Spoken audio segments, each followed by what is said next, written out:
con todos los temas, esta vez para conversar junto a ustedes con Hernán Álvarez y con César Riquelme. Bienvenido al director provincial de Educación, bienvenido a César, rector del Colegio Concepción de Chillán.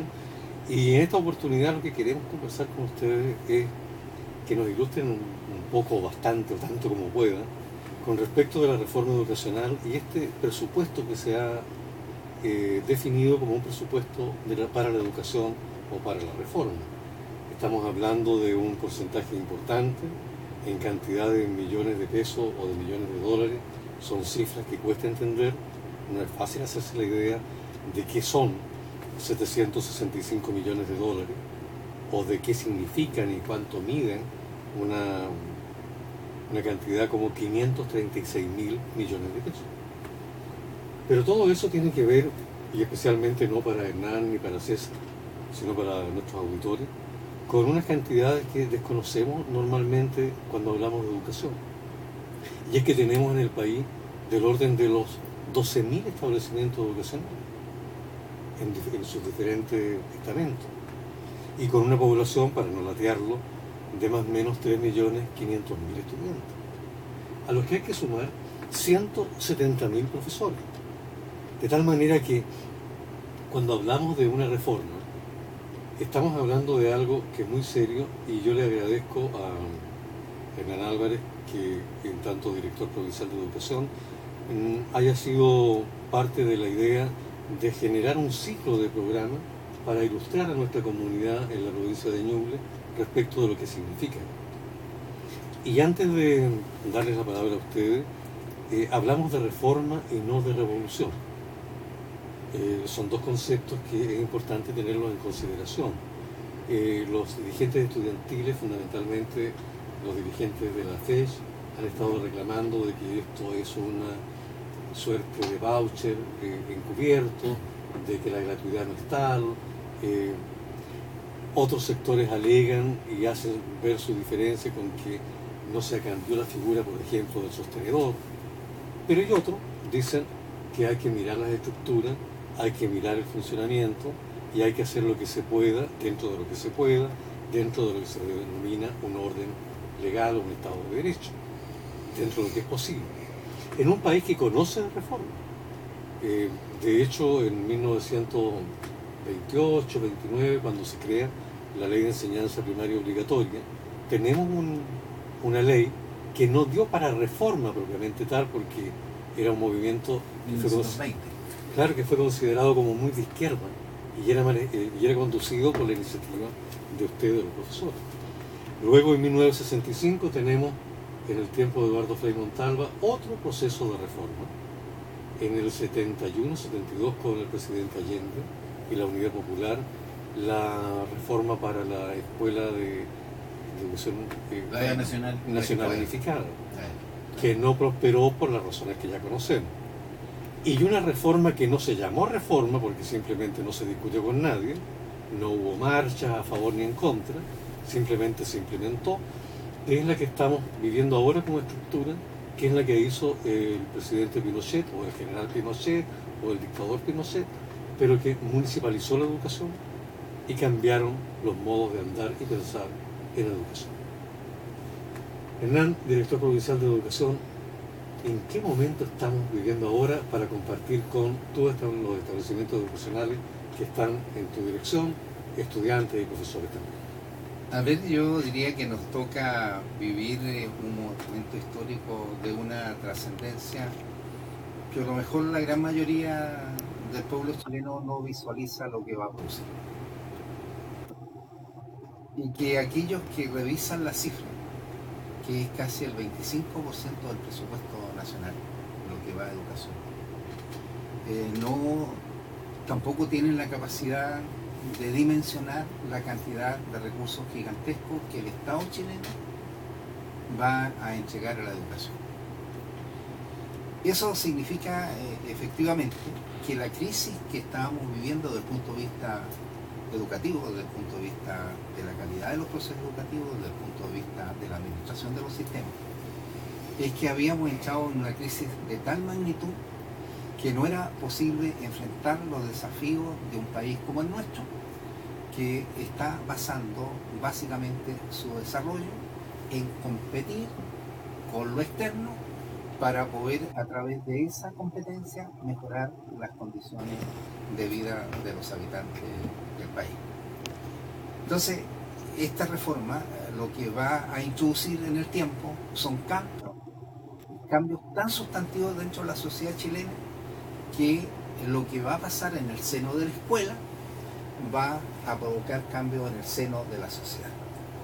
Aquí tenemos un distinguido educador que sabe que hemos venido trabajando desde ya hace casi un año en el Ministerio de Educación definiendo efectivamente la escuela que queremos.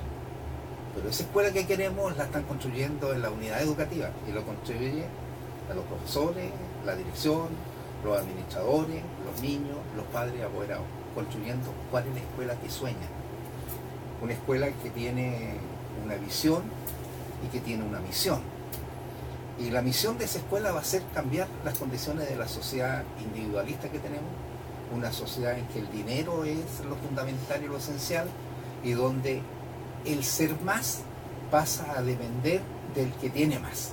Esos son los cambios profundos que estamos por ver en lo que va a suceder en la sociedad, pero acompañado también de las competencias necesarias que hagan posible que ese niño que está formándose y que mañana va a ser un integrante de la sociedad del futuro, que va a decidir también la participación en el país, tenga los elementos desde el punto de vista de las competencias de las ciencias, desde el punto de vista de las competencias de la ciencia humana, desde el punto de vista de lo que son los valores en el seno de la sociedad, lo hagan posible interactuar dentro de esa sociedad que esperamos que sea más justa, más participativa y más integradora. César, y en tu opinión y en tu estudio y reflexión, esta reforma, ¿qué pretende cambiar? ¿Qué es lo que hay que cambiar? Me voy a ir un poquito más atrás. Mejor. Mira, a veces se ha criticado esta reforma de parte de algunos sectores diciendo que es una reforma ideológica. Y muchos se defienden diciendo, no es ideológica, sino que obedece a la problemática que hoy día hay en relación con la educación.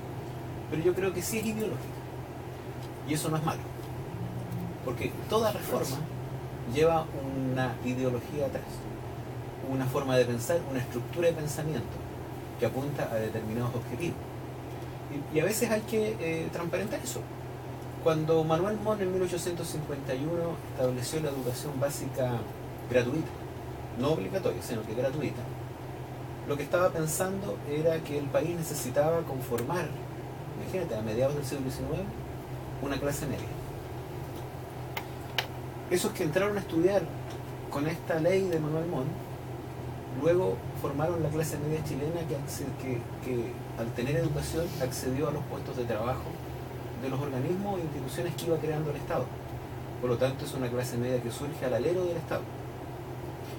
Cuando en el gobierno de Sanfuente se dicta la ley de educación básica obligatoria, no fue por unanimidad. Uno hoy día podría pensar, mira, cuando se discutió ley de educación básica obligatoria, tienen que haber estado todos de acuerdo. No, si la diferencia tienen que haber sido de 3 votos. O sea, ¿por qué el 40% del Congreso Nacional en su momento estuvo en contra de que la educación básica fuera obligatoria? Porque detrás de eso también hay un modelo social.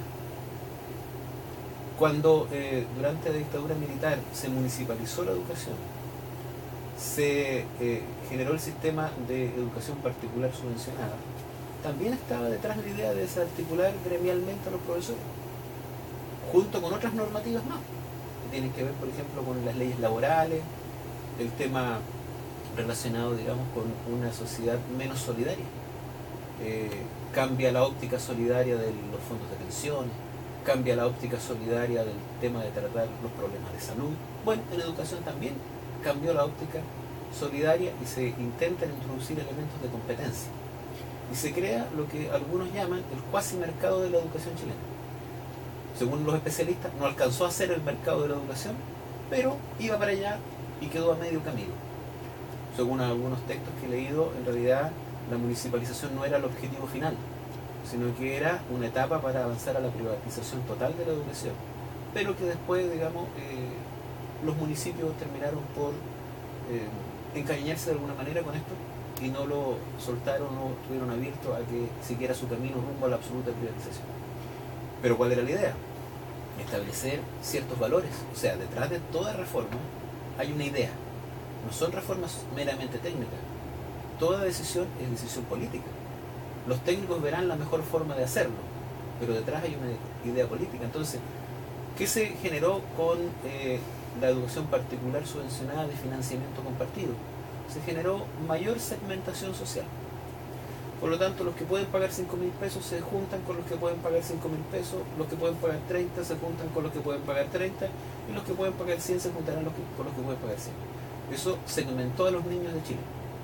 Cuando hoy día se plantea la educación gratuita, bueno, efectivamente hay una idea detrás de eso, hay una ideología. ¿Cuál es la ideología? Que no esté segmentada la sociedad chilena. O sea, que en un colegio puedan compartir alumnos de distinto origen social, de distinto ingreso económico, y que esos alumnos puedan a su vez generar lazos y generar redes que de alguna manera se puedan asemejar a lo que se veía en el antiguo liceo fiscal. Entendiendo que el antiguo liceo fiscal, en la época en que existió, era una élite que agrupaba en su mejor momento al 25% de los alumnos después, digamos, de que terminaban la enseñanza básica. Hoy día no. Hoy día hay una cobertura casi total de la educación, por lo tanto es otra la connotación, pero la idea detrás de eso, existe una idea de sociedad. Y la idea de sociedad es que efectivamente nuestra sociedad tiene que ser una sociedad solidaria. Y eso tiene que ver con la educación, así como tiene que ver con la salud, como tiene que ver con la jubilación. No es un tema que estén estos elementos separados unos de otros.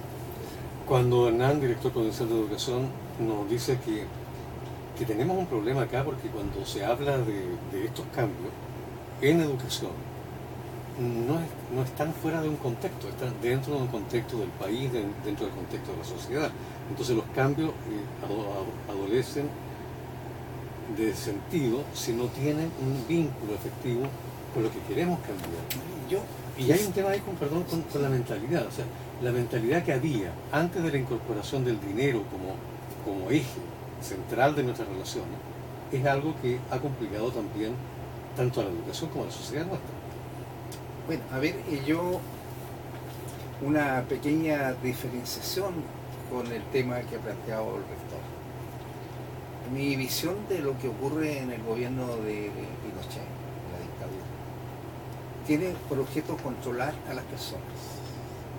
El traspaso del ministerio al sistema municipal tiene por objeto controlar. ¿Y a quién controlar? A los agentes de cambio, que eran los educadores. Y somete al control de los profesores a un alcalde. Por eso se dice que no es municipalización, es alcaldización ese proceso. Un proceso de una municipalización sería entendiendo como el traspaso a un gobierno local. Y no hay gobiernos locales, hay alcaldes. Entonces hay un control político de eso. Y lograron su objetivo. Por eso se producen la destrucción del sistema municipal, el traspaso a lo particular subvencionado y efectivamente el que se queda en el sistema municipal muy poco. Lo segundo que, sin embargo, yo quiero compartir en este análisis tiene que ver efectivamente que a algunos alcaldes les pareció bueno porque tenían sometido un control político a profesores y asistentes de la educación, y ese era un público cautivo para sus elecciones y contaban con ellos, con los votos de ellos.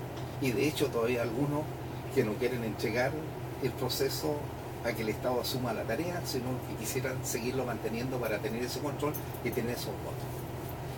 Era eso lo que me parecía bueno señalarlo con respecto a la visión que en particular yo puedo tener. Lo segundo que me parece importante en esta conversación es señalar de que los procesos de cambio que se están introduciendo son de una magnitud gigantesca. Son de una magnitud gigantesca. Y los cambios los vamos a ver a muy cercano plazo.